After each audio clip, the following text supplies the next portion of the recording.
everyone thinks about ChatGPT. And so they're seeing everything through the lens of what's most familiar to them. But there's this large landscape, otherwise known as AI, that needs to be considered. And so how do you actually train the nurses who can be amazing patient advocates to advocate for their patients, but also be involved in the change and design the change and be able to speak up to help train the model?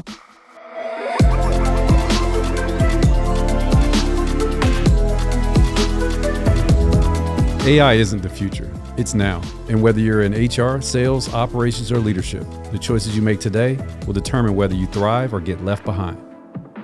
Today on Voice or Victim, we are joined by a powerhouse in healthcare transformation, Stacy Olinger. And y'all, she's my girl, so I'm going to give her a lot of shout out. But working as a home care aide to becoming a C-suite healthcare exec, Stacy's journey is nothing short of extraordinary. She brings this rare blend of clinical insight, strategic foresight, and operational excellence to every room she enters.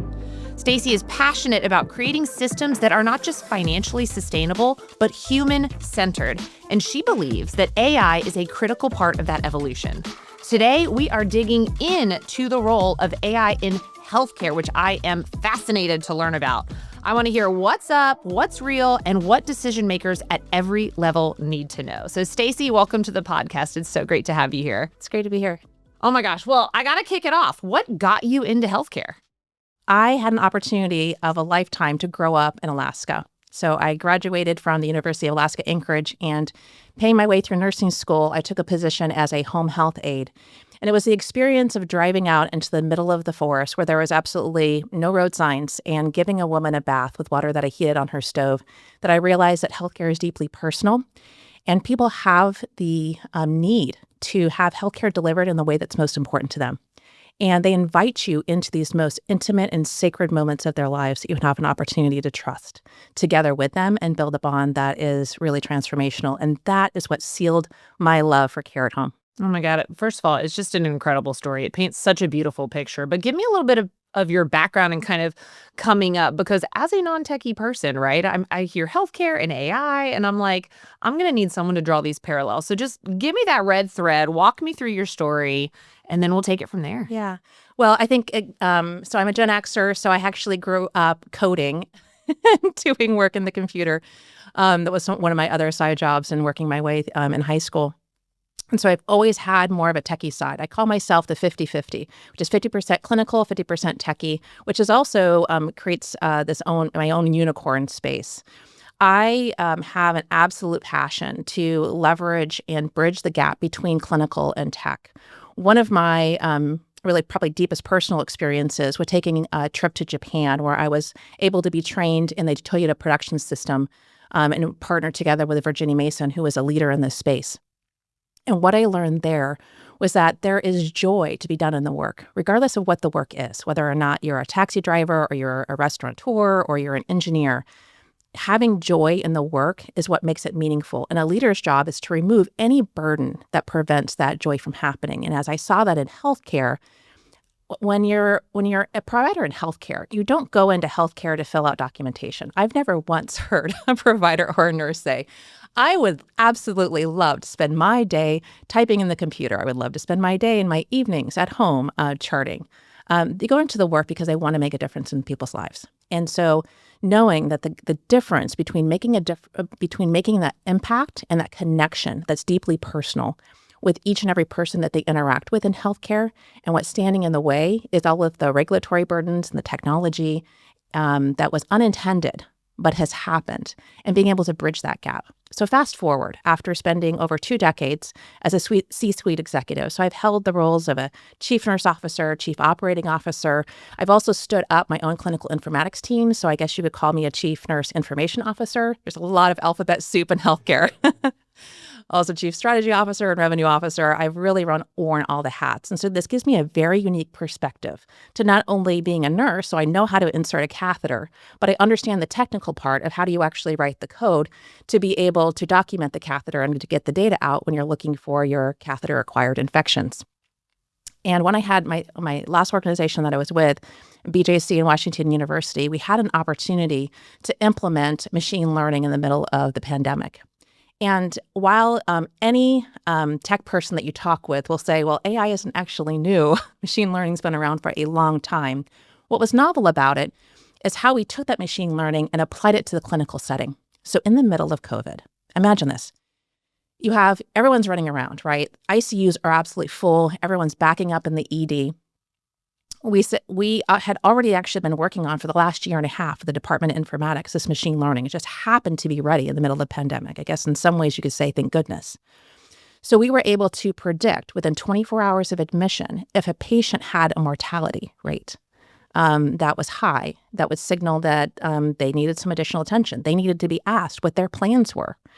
And the power of being able to allow a patient and their family before they were intubated in the ICU to make the decisions about what was most important to them. Did they want to go to the ICU? Did they want to die at home? Giving them the opportunity to be in the driver's seat is what AI enabled. And most importantly, we were able to understand how the clinicians needed to be able to work together with the technology to make it transformational. Most technology innovations in healthcare are, here's your new toy. Sorry, you have to use it.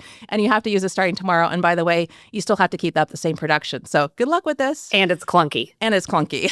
So sorry. What we were able to do is actually work together with the providers and with the nurses and get their feedback and actually learn from them and actually put in the clinical decision-making and the clinical controls so that they had the ultimate veto power. So we were able to get an over 87% adoption rate in the middle of COVID in an ICU implementing AI. And what I realized is that by knowing how to be able to do that and transform care, this is really what healthcare needs today. And so that's what caused me to launch out and found Caleb Healthcare Group so I can help more healthcare organizations bridge the gap between clinical and technical and advance AI.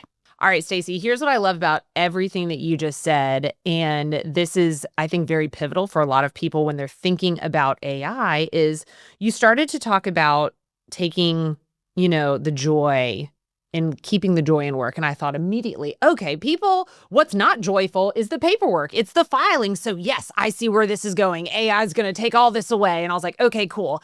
But then you took us 16 steps further, which is really about the patient care and how it could really be so impactful, especially in the last moments of somebody's life. And for me, that is, really that aha moment about AI and about how it just rapidly changes. Like we went from just like optimizing some of the boring, mundane tasks to really making a massive difference in someone else's life. So, thank you for taking me on that wild ride in like 30 seconds. But Greg, your thoughts? Yeah, I thought a lot the same way, right? Like, so on a personal level, about 20 months ago, I lost my mother to cancer that we didn't know she had. And it was widespread. And we had about, 2.5, 3 weeks, right? So there was a lot of thoughts that I had then.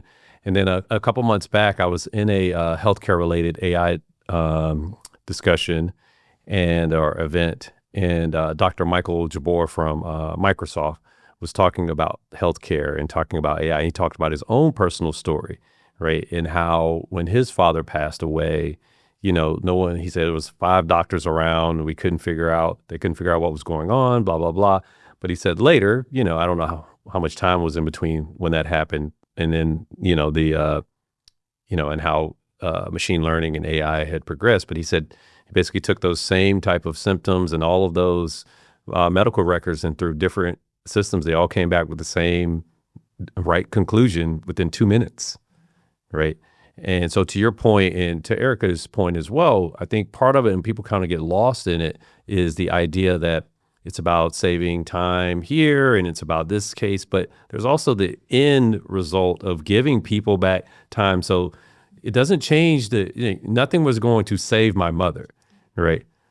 But if I had more time, if I had more recognition and understanding, like this is what's going on, I have a lot of regrets on the back end of, man, I should have done more of this. I should have spent more time there, right? And so not to say that, people talk about AI, they don't think about the humanity behind it. So thank you for sharing that, because I do think more people need to understand it's not just about what can it do for me individually, how can it help other folks, whether it be consumers or members or patients, right, or the family. So thank you for that. The other comment I was going to make to your point about the we've been using AI for a while, and the early days of the pandemic, how thankful, you already put those things into place. And I tell people this all the time. It's like, hey, I know ChatGPT had a moment in, November of 22, right? And that gave a lot of air cover for a lot of executives. I said, but the real air cover was given at the start of the pandemic, where people could come out of the woodworks and say, it actually doesn't take us 2 years. We can actually, use some of these tools. But it was the first time, I think, as a society, people were like, okay, go ahead, you can push that button now, right? And I think that has been very impactful. And I need more people to understand, or I hope more people understand that. It's not just the ChatGPT moment of November of 22. Like, the pandemic allowed us to finally say, let's unleash some of these things that we can do, and to your point, to actually give something back to humanity. So I really appreciate it. I just wanted to tell you that. Yeah, I really appreciate that. I think one of the things that there is a lot of resistance from the medical community about is, what about that one time that there's a misdiagnosis? And the advocates, who are also providers who are speaking, are about, what about the 10 that we would have had an earlier diagnosis or a more correct diagnosis? I think anyone listening to this podcast has probably either known someone or has had a personal experience where they saw several specialists or had a delay in the right type of diagnosis and they didn't get the help.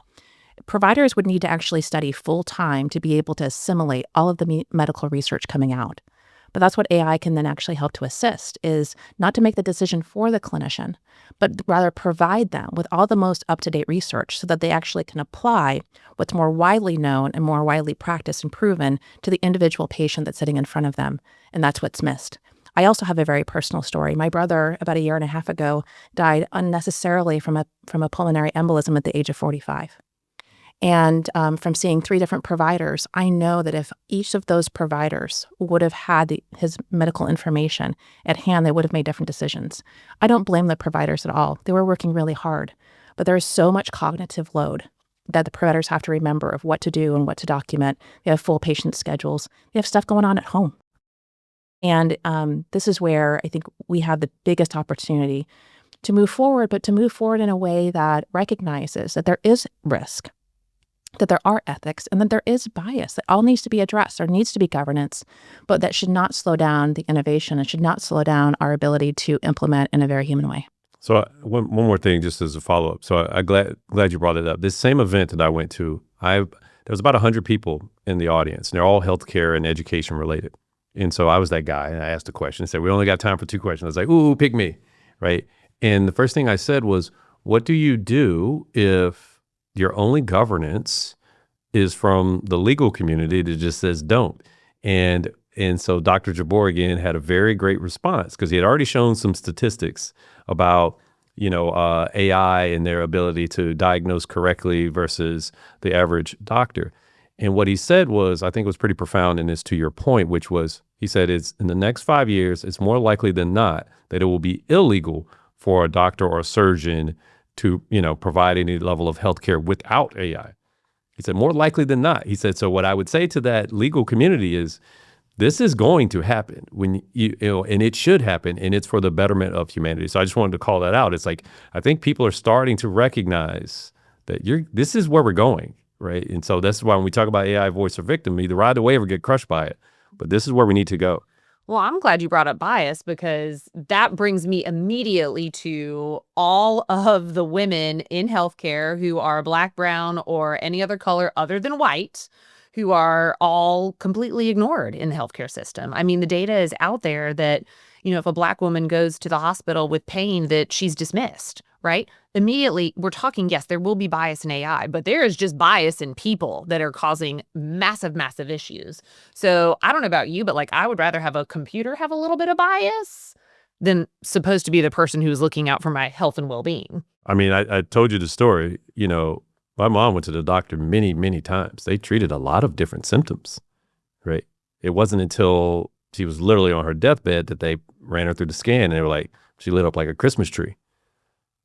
I mean, she was at my house June 23rd. She was gone July 31st, right? There was plenty of opportunity, right? But to your point, we don't know, right? Now, my wife, that side of my family, is Hispanic, right? Her 2 sisters are both nurses, right? My wife is a dental hygienist by trade, right? So they're very into health. But she said to me, like, while this was going on, she's like, you know that this happens a lot, right? Especially with, people of color. Like they're just treating the symptoms, right? And they're just viewing it as, oh, she's got a little pain, she's just coming in here, right? And so I also agree. Like, now I also understand that there's bias. AI is trained on the whole world, and the world has bias, right? So it's not, it wouldn't be fair to say that there is none. But to your point, what AI doesn't do is get tired, right? It doesn't have, family drama that is impacting your medical decision. Well, or it doesn't just have a previous golf game. experiences, right? Because whatever lens they're looking through, it's from their own personal experiences, and whatever that was is now tainting or helping how they care, right? It just depends. Yeah, the best healthcare organizations are actually using a level of transparency and recognizing that bias. So there's been some great studies shown that if the provider is actually shown how the model has been trained and the potential bias that exists, they will always make the right decision. And you also have to watch for the data. So if you just are taking your past medical history, right, of, let's say, a large data set, let's say of Medicare patients, and you're recommending treatment protocols based on the treatment that's provided to those Medicare patients for the last 10 years, then there's bias in how those Medicare patients have been treated. So you can, once you recognize that, you can train to that. And I think that's where we are seeing some of the models really well developed, but that it's not about having out-of-the-box LLMs. And that's where I'm really passionate about providing education and training and support to the community of healthcare professionals so that they can be educated and ask the right questions. And they can then, as stakeholders, as leaders, implement those solutions in their organizations in a very responsible way, because things are really shiny right now.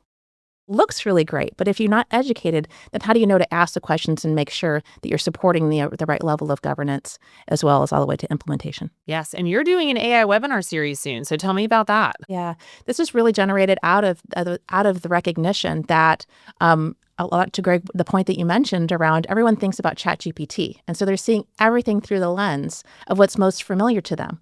But there's this large landscape, otherwise known as AI, that needs to be considered. And so how do you actually train the nurses who can be amazing patient advocates to advocate for their patients, but also be involved in the change and design the change and be able to speak up to help train the model? Same thing with providers. How can we be developing more research and developing our systems and structures? But you have to be able to educate, whether it be the administration, the providers, or the frontline staff, so that they know what it is. So it makes it a little less scary. And it also helps them to recognize that there's a difference between generative, agentic, and also just simply AI that helps to tie together the data from the, whether it be tens or hundreds of thousands of different medical systems that are out there. Yeah, no, yes. And there's a difference, significant difference. And I would say that, we talked a lot today about machine learning is what we're talking about in a lot of ways. And generative AI is a subset of machine learning, right? But there is a difference, right? And to your point, a lot of people have been more familiar with the Gen AI side of the equation. And there's some value, significant value there, right? Like, now what Erica and I talk about both on the show and then offline, though, is that a lot of times we're in this bubble. And we believe that everybody has used ChatGPT or knows, but actually haven't. And I would say 99% of the world actually doesn't know what generative AI is and what we're talking about. And that's one of the challenges I think that we're all facing as a society, especially even within corporate America, is like, this is the first technology that impacts every single person on the planet, right? And so you and I both have backgrounds in software and in development, and you talked about kind of the lean or Six Sigma or, type of approach from a transformation. I tell people all the time, I posted something just yesterday on LinkedIn. I was commenting on someone, and I was like, you keep talking about use cases and you keep talking about X, Y, and Z and how you're using AI as a business. But what you're missing the point is 90-something% of your organization, all they hear is, you're replacing me. That's right. And they don't know what AI actually is. What are you talking about? Is it a robot? Like, Stacy, what are we using? What is ChatGPT? I've heard of it. People are like, yeah, I know what it is. I'm like, all right, well, what do how are you using it? I don't really use it. I'll say, you actually don't know. Because if you knew, you would use it. There's not going to be a robot coming in to put in your catheter. Let's just say I mean, I already didn't, like, I had a bad visual earlier when she kept talking about that, but now you just Stacey put robot. was the one who started talking about catheters, so I was just pulling the red was just thread like, through. And then that made it worse, right? Just so we're clear. The red a really thread. good visual. No. Oh, Like, can we move back to Stacy? Could you ask a Here's more a professional thought-provoking question. Okay. Here's okay. a thought-provoking Fair, question, fair. okay? Because we've talked a lot about the frontliners, but I think that it's got to start at the top, right? Because you've got to lead by example. We've got to show people. So let's talk about the C-suite for a second, right? What should healthcare execs really be thinking about when it comes to AI? You think about what problem you're trying to solve. There's a lot of noise out there. And sometimes you actually don't need AI right now. You actually need data governance. So if you haven't done the basics, you need to start there. And you also need to clearly define what is the problem you're trying to solve and who is the problem you're trying to solve for. And then from there, be able to then partner with the right solution. And most importantly, involve the users in the design. And so it's also important for the leaders to understand is what is the problem they're trying to solve? What is the ROI? What is the impact, not only on the clinical teams and the patients, but how are you going to be moving forward to sustain and implement? One of the misconceptions that leaders have is who don't have a lot of experience with AI is they think of it like their electronic health record system, which is I buy it, I implement it, and then I just wait for the electronic health record company to come up with an update, and then I'm at the mercy of whenever the upgrade comes, and I use to just grumble, and if it doesn't work, I don't use it. AI isn't like that. You need to be prepared to actually retire an AI model that isn't working and move to a different one. It has to continuously be iterated. And if you don't have that mindset, you're not prepared, or you maybe don't have the infrastructure prepared to really be able to move along with it. If you've looked to see where we've come in just the last 6 months or 2 years, completely different trajectory than what the electronic health record companies have done in the last 2 years. And so changing your mindset, but also most importantly, thinking about the workflow. So I love that you brought up the point that people are going to think that it's replacing them, but in fact, it's going to augment them. So I'll just talk about coding. There's a lot of wonderful solutions that are helping to automate coding. That doesn't mean that the coder is going to be replaced. That means the coder then is going to use the AI to more quickly be able to validate and be able to do more differently, not more with less. But if you don't train the coder how to use the AI, then they're going to go back because either they don't trust it or they still want their job. And they have to show that they need so much time to review a chart. They're going to go back to the chart and review it the way that they've always done. So workflow and workflow retraining and being able to honor the human in the experience and augment and help the teams to be able to support that is actually revolutionary in healthcare. It's not something we've done or have necessarily patterns to do.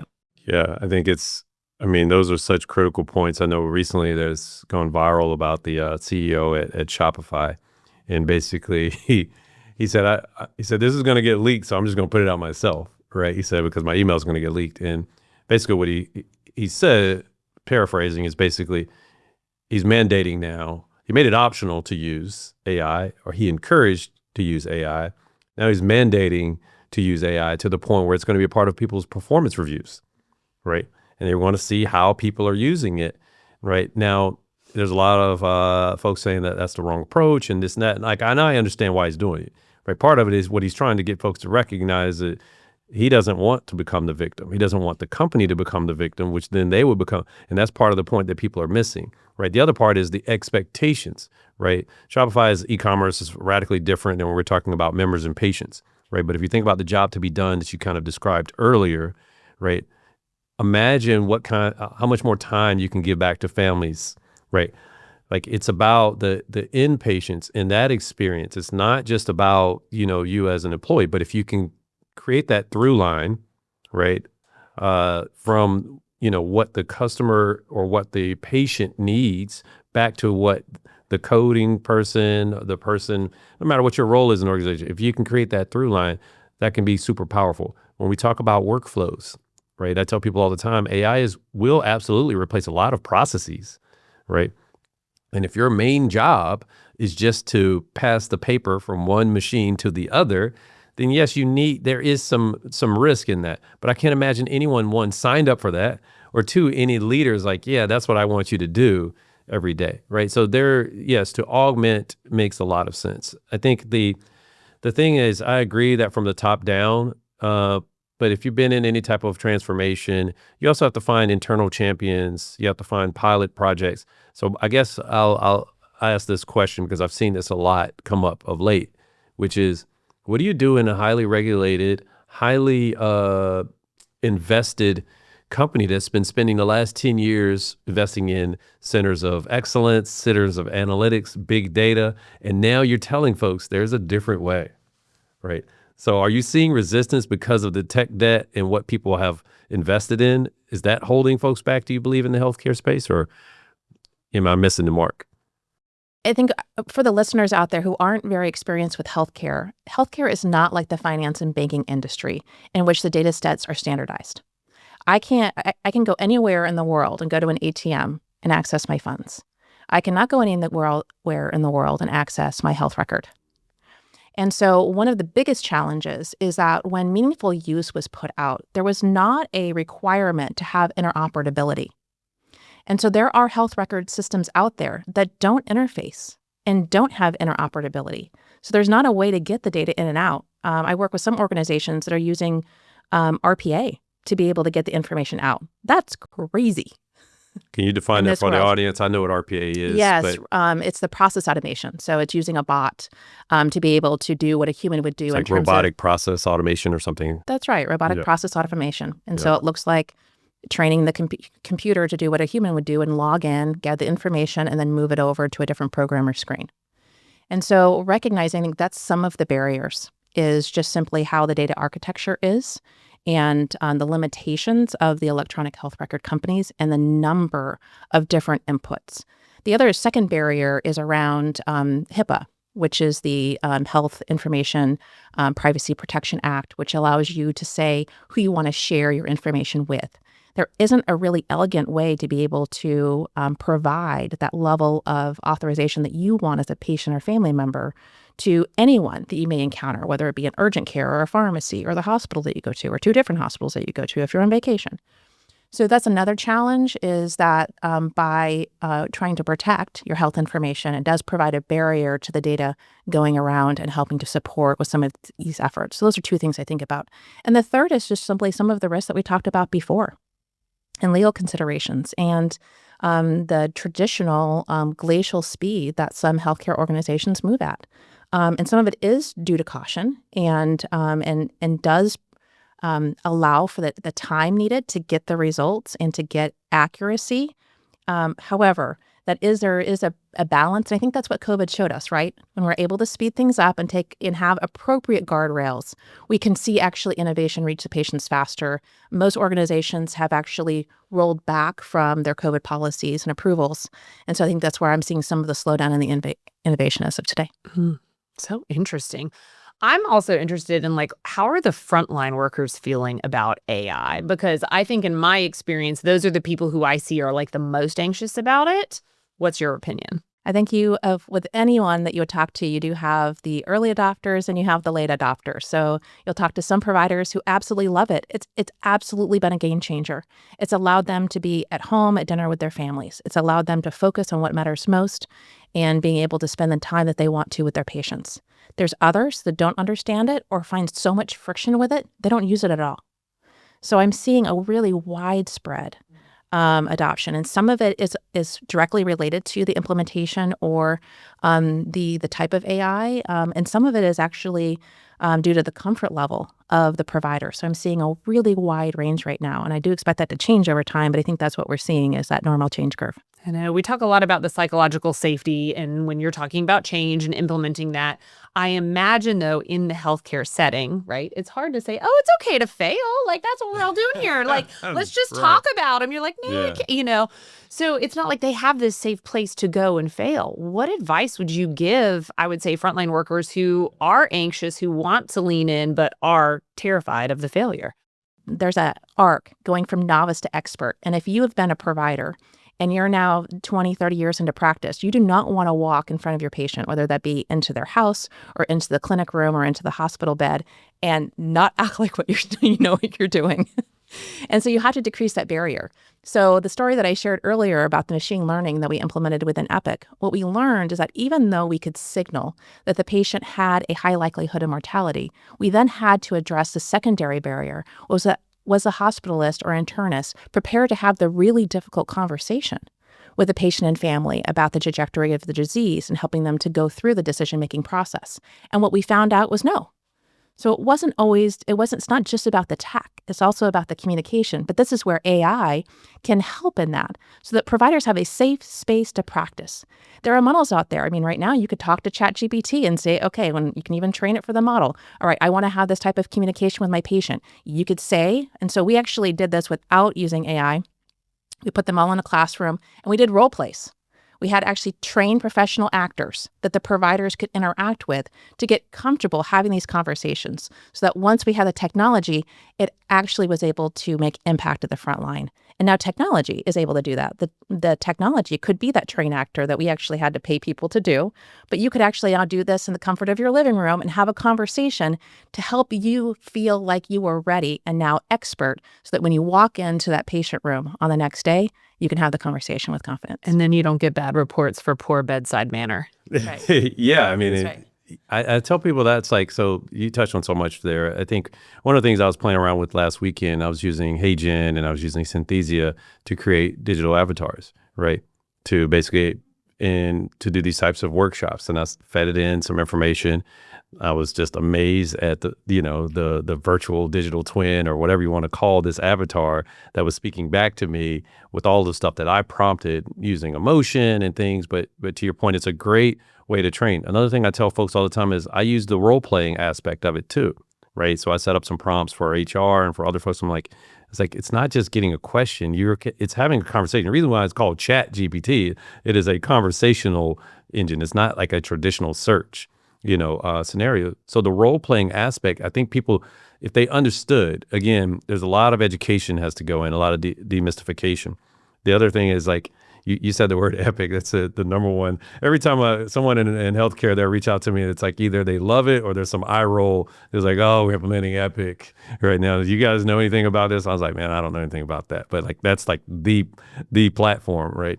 But what I would say is like, you already have, like we got comfortable with doctors and PAs and nurses and folks walking around with tablets, right? So you already are looking at something, right? And so I would say it's not a big stretch to then just have that something be an AI, not some, I'd rather you be looking at that than when I actually look at the screen, it's just a bunch of check boxes and drop downs.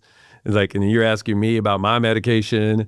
I'm like, hey man, you should know, like you shouldn't be asking me, right? And so for me, as I think that, and I always tell folks this, regardless of what industry you're in, as the consumer gets used to, as society gets used to using a technology, if you go back to the internet and people say, there's no way someone's gonna put their credit card and buy anything. In 1998, I remember sitting at IBM and people saying that. And I'm like, I don't never say never in tech, right? But as people start to adopt these, as it becomes more commonplace, it's also gonna be the expectation, right? And so if I'm sitting there, right, and someone doesn't have what I conceive to be a clear understanding of what's going on with me, I'm going to start looking at it. And now I'm judging you. I had this just happen to me recently where I've been dealing with certain issues related to my knee. And I finally, in December, I was using, it's when Google dropped their, if you had a pro version of Gemini, their deep research. Everybody keeps talking about, oh, deep research is new. I was like, I've been using it since December, but the beginning of December. But I started to dig around there and I was like, this is what's going on. What is the issue? Within a minute, it came back and told me what was actually going on. I've been going to the doctor for 3 years. So what you're saying is you've become one of those people. Like, this is not WebMD. This is a democratized intelligence. It's elevated, how you're using it, trying to self-diagnose. So here's the thing, Stacy. Like, you kind of touched on this earlier, and I'm not trying to diminish the conversation because I want to turn it into like a restaurant analogy, right? And what I tell folks, it's like you were saying something about someone that has 20, 30 years of experience and this and that, right? It's still contained in what they know as an individual. And so what I was telling my friends, we were sitting at dinner and they were asking our server about wine. I said, you understand that she can only give you the information based on what she knows, what they're selling, and what she believes you can pay for, right? I was like, so the idea that we are getting the best of humanity with that context and those guardrails in mind, I can go on my phone and I can ask the world, what types of wine should I be trying? I was like, I don't understand the argument. I understand the argument that people make, but I also don't get it, right? Because now I'm relying just on what you know as an individual, and I'm putting all of my faith. And so now that's just wine. Now you put healthcare in the mix. Now I am subjected, and that's why people, would go get a second, third, fourth, fifth opinion. All right, I'm going to get a billion opinions, and then I'm going to get it to coalesce, and then how close is it to what you're talking about? So, sorry. No, all I was going to say is we've been conditioned to trust and believe our healthcare provider regardless of anything else, right? How much experience, anything. And so I think what this is going to do is just give us a different option, right? To say, hey, I still want that one-on-one human interaction in time so that I'm talking to a person and they can use their judgment and their care. But also, I have more knowledge at my fingertips, which I think is really huge. And I can go have dinner with my family. Right. You said that, and I've heard that even in there was one on the financial industry, and they were talking financial services. They were talking about young folks going to work on Wall Street, or that they're like, hey, I finally have something now. I can actually make it home in time to eat dinner. Right. And that's amazing for me. And I think that's one of those things people don't understand. I always talk about flipping the time equation. Right. We always talk about this is moving away from mundane tasks to, and in our world, it's the mind blowing creative of marketing kind of world. Right. But the idea of being able to give that time back, but then it still goes back to how, Greg, how do I? Because I also have heard from some folks, and you mentioned this earlier, it's like, if you just tack it on to the end of an already existing process, you just added more work in this, how they're viewing it. They didn't view it. And that's like, if you had a 10-step process using AI, reimagine the process, and maybe it's 3 or 4 steps, or maybe the agent or the system. So we talked a lot. What's your reaction to this? Well, first of all, thank you for raising the issue, right? Thank you for enjoying the conversation with you about the human element, because that's truly what's most important. I think a lot about when I love the container idea that you just expressed, that you can only give out of what you already have. But what AI enables is actually this whole entire other world. So let me talk about end of the life for a minute. We were talking about your mom. Everyone has different life experiences and different things that are important to them and different values. And just because you're from a certain country or have a certain color of skin does not mean that you have a certain religious belief, or you have certain culture, or you have things that are important to you that the provider actually knows about. But what if care could be that individualized? We talk a lot about precision medicine. We talk a lot about the genome and how AI can help enable and specifically recommend treatments based on your genetics, which I also think we haven't talked about yet, which is really going to be great. We're going to see that in the future. Like CRISPR, or we're talking, what are you talking about here? Well, if you have a certain genetic code, certain medications are going to affect you in a different way. Right. Certain chemo agents will affect you in a different way, and be able to match those up without having to go through 10 different trials to figure out which one did is going to be really great. But back to the other human element of it, if your provider actually knew what was most important to you and could provide that care plan, those recommendations based on what was important to you, that you were able to share with your provider, and then that was actually shared with the entire care team, would that not be transformational? Would that not meet what's missing in healthcare today? So we think a lot about what we want it to do, and you're talking about like the 1 or the 10 steps. And I think about also, what about if we just completely reimagined? A lot of times when you do ask the frontline staff, how could AI impact you? What could it do? Like, well, just make me not have to do this paper. But what if not in addition to not having to write down the piece of paper or check all the boxes, what if it also was able to allow you to get back to the heart of the medicine of why you got into it in the first place? Yeah, I think the question needs to be shifted, not just to like, how can AI help me with this problem really, but how can AI help me with the emotions of my clients, right? Like how I want them to feel, right? Because I know when you started talking about emotions, if I were a doctor, I want people to feel good when they leave me. I want them to feel like they're in control of their bodies and their health and their lives, right? And I'm sure that's probably most physicians, right? So how can we use AI to really pull those emotions in to serve our clients? And I think that's huge. We talked a lot about using AI in healthcare. One thing, if I can. Go ahead, sir. Because the parallel, what you said is basically the parallel on the marketing side is hyper personalization at scale. right? And so people have been talking for many, many years about, selling one-to-one. That's radically different. You're talking about hyper-personalization in healthcare, right? Like you need to know a lot more about me, not just my symptoms. Like what is, because we all fill out the same kind of questionnaire on the intake of like, are you a smoker? Do you do this? Blah, blah, blah, right? But to your point, now we have actual tools where you can give a level of healthcare with hyper-personalization, right? And how meaningful would that actually be? And I also think that it would transform how people think about healthcare, because a lot of times there are a lot of folks will just avoid it. I know in my family and in my culture, and I can't speak for all people of color, but I know a lot of my family members have a very anti-healthcare view because they feel like it's a very cold experience, right? And so if you could actually elevate this, and I think we have tools now for the first time in humanity that can make this more realistic. So I just wanted to comment on that because I loved how you phrased that. And if more people can understood the outcomes of it versus just to your points, like this is not to go do your essay or homework for you. Imagine what level of care you can give these people now, right? In their experience, and then how more people would then want to go into the healthcare system, but then would help drive down costs. And we're not, you're doing more preventative care and things like that, so I really appreciate all of this. So I'm sorry. This is a great topic for me. That's all right. Listen, my job is also to keep this train on the tracks, right? And so one part of our podcast is we love to make things actionable for our listeners. So I've got 2 questions left for you. The first one is going to be, if you walked into somebody and you were like, this is my one piece of advice for you to take in the next 24 hours to move yourself forward on this AI needle from anxious to curious and then eventually to AI serious, what would that action be? The action is that not making a choice is making a choice. Oh. Woo. And so be active. Be active. Take your responsibility. Attend a webinar. Educate yourself. Be involved in the future that you want to see. I love it. So I love that you said that, right? The webinar piece, you're like the second guest. Everyone else says, oh, just be curious. Again, they don't know what you're talking about. And one guest said, go watch some videos. So I was like, there it is. You have to see this. Go to the webinar. Someone needs to see, and and my hope is that in your webinar, you at least show something. Because a lot of people talk about it, but they're talking from the perspective as if someone already knows what this looks like, right? They already know what the experience is like. I'm telling you, 90-some% of the world does not know what we are talking about.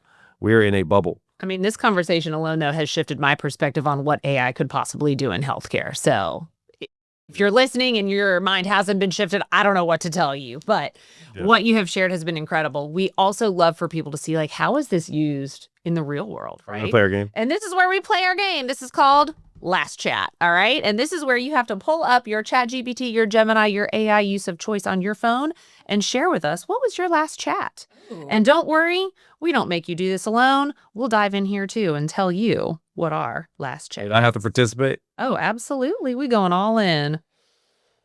Oh, boy. So. Okay. All right. What was yours? And if we're going I'm going last. First. Can I go last? You can go last, but if you need to give a little context for the prompt, you may go ahead. Well, I was actually having ChatGPT help me with an AI implementation guide. How can you, without disclosing any confidential information, how did you phrase that prompt, or how did you ask that? So I actually first loaded up my own original content. So I said, here is what I do with organizations. Now I want you to structure this in a 6-piece framework. So I want you to give me a title and give me a 1-sentence takeaway, and then tell me what group it's focused on. And so it did. And so just if I dissect that, because one of the things I try to get across to folks, this is not your old school Google search, right? The average Google search last year was like 4 words. The average AI search was over 22 words, right? Because people need to understand it. I'm having a conversation. You weren't searching for something. You were asking it to go do something for you. You gave it greater context. You loaded it up so that it understood exactly what's the mission, understood more about you, what you're trying to accomplish, right? And a lot of people don't understand that. You can give it, it's multimodal, so you can give it images, text, video, whatever you need to do to give it greater context. And then you structured how you wanted the output, right? Again, this is not just a search of old school, I'm going to get 10 blue links, right? And that's where I'm saying the power of these tools. And that's how I use it in a very similar way, but now we also have tech backgrounds, right? And so I don't know if that's nature because of how we grew up, right? Or our experiences, but that's one of the things too. And I tell people it's natural language processing, meaning that you have a regular conversation with it. Again, just ask it in those terms, because I'm certain someone's going to be listening and like, well, I wonder how she wrote that, and and this and that. No, you asked it the way that you read it, right? You're talking to it. So I appreciate that. All right, Erica, what's yours? All right. This just makes me cackle a little Oh bit. God. Because this has happened on another episode where my husband hijacks my Chat GPT account. So I can kind of see what he's doing in real time.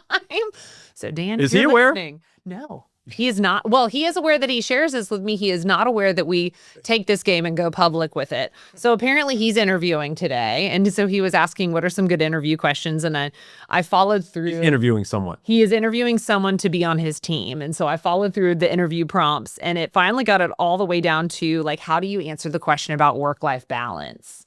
And then I see that he went in further to say, hey, refine the following statement about work-life balance. And then he goes in to describe the culture and what he thinks that balance is to get a very short, sweet, succinct answer to give to the candidate when they ask. So that was his last chat. Now I know what he's up to today. Well, and then he could take that a step further and say, can you give me a role-playing exercise in which I do He probably this? didn't account for that much time. He's probably got to get on that call. So you're saying he probably did that while the question was coming on up? the interview, but what's your last chat? Oh, so I got to go? Your I thought I had BS'd enough that I Your didn't have to turn. go. Yeah, like when you're in class, you try to put your head down so they don't call on you. Yeah, that never works. So mine, I'm going to give some, it's specific to my knee situation. I said, I have 2 small tears in my meniscus and I have osteoarthritis. Why does my knee, I know I'm old. You tell me this a lot. Why does my knee feel worse and swell some after icing it? Should I just stick to heat? See, you don't need to ask ChatGPT that. You could have hit up Erica and I would have just said, you old, quit playing basketball so much. So that's why I don't ask you for much advice. And so what it did was it talked about the likely reasons. And now, one of the other things, I choose to use a lot of times some of the deep research. Like there's different models. So what people don't also understand is if you want a fast answer, folks will have a flash or they'll have a basic one. If you want a deeper research where it's going and it's going to pull back, 50 different websites, and those things take, sometimes anywhere up to half an hour. Like this is not just a fast response, right?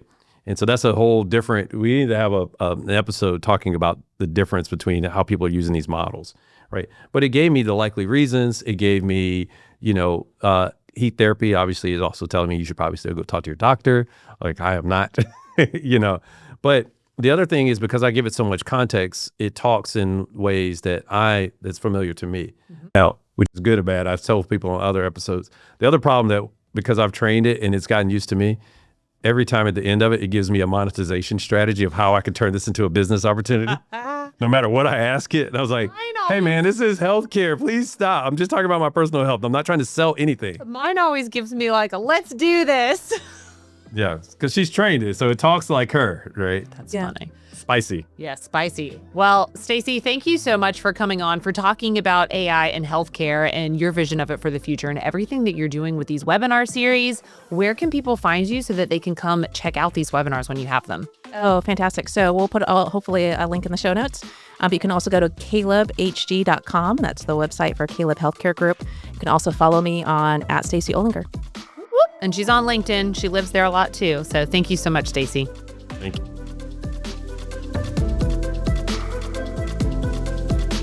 Thanks for joining us on AI, Voice or Victim. If you want to stay competitive in the AI age, start now. Take one insight from today's episode and put it into practice in the next 24 hours. Make sure to follow us, share your thoughts, and subscribe for more actionable AI insights. See you next time.